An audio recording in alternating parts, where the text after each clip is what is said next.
প্রি-ডায়াবেটিসের ঝুঁকি এড়াতে মসজিদ ভিত্তিক তথ্য প্রচারের উদ্যোগে বড় সাফল্য পেয়েছে স্বাস্থ্য বিভাগ। গবেষণায় দেখা গেছে এভাবে মানুষকে সচেতন করার ফলে রোগে আক্রান্তের ঝুঁকি কমেছে ৪৩ ভাগ। সফলতার কারণে সব ধর্মের উপাসনালয়ে তথ্য প্রচারের ব্যবস্থা চালু করতে চায় স্বাস্থ্য অধিদপ্তর।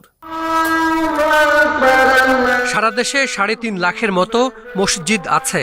প্রতি শুক্রবার প্রায় ৫ কোটি মানুষ জুমার নামাজ আদায় করেন।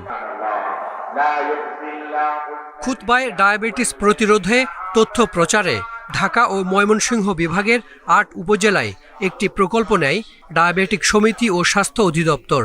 মিশরের আল আজহার বিশ্ববিদ্যালয় ও কাবা শরীফের ইমামের সহায়তায় এই বার্তা প্রস্তুত করা হয়। এসব উপজেলার নির্দিষ্ট মসজিদে বসানো হয় ডায়াবেটিস কর্নার। সেখানে ব্লাড সুগার পরীক্ষা ও রক্তচাপ মাপার ব্যবস্থা আছে। রোগ প্রতিরোধেও দেয়া হয় নানা স্বাস্থ্য পরামর্শ। এর আগে ইমামদের দেয়া হয় প্রশিক্ষণ। আমাদের ধর্মে যে কথাগুলো আছে সেই কথাগুলো যদি খুতবার মাধ্যমে বলা হয় তাহলে মানুষের ইনফ্লুয়েন্স হতে পারে। ইসলামিক ফাউন্ডেশনে ইমাম অ্যাসোসিয়েশন তাদের সাথে কথা বলেছে, দেখলাম তারা এটা বলতে উদ্গ্রীব। তখন আমরা রিলিজিয়াস এক্সপার্টের দিয়া এটা খুতবাটা রেখেছি। এই উদ্যোগের সফলতা জানতে ১০,০০০ মানুষের উপর চলে গবেষণা।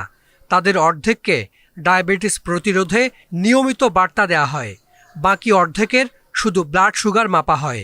১ বছর পর দেখা যায় যারা রোগের তথ্য জেনে জীবনযাপনে পরিবর্তন এনেছেন তাদের ঝুঁকি কমেছে ৪৩ ভাগ। তথ্য না পাওয়াদের মধ্যে ডায়াবেটিসের প্রকোপ ৭ ভাগ বেশি। তাদের লিপিড প্রোফাইল উন্নতি হয়েছে, তাদের নলেজের ইমপ্রুভমেন্ট হয়েছে, তাদের কোয়ালিটি অফ লাইফ ইমপ্রুভ করছে। আরেকটা ইম্পর্টেন্ট যে ব্যাপারটা, এই এলাকাগুলোতে physical activity rate significantly improve করে গেছে। দেশে বর্তমানে ২.৫ কোটি মানুষ ভুগছেন ডায়াবেটিসে।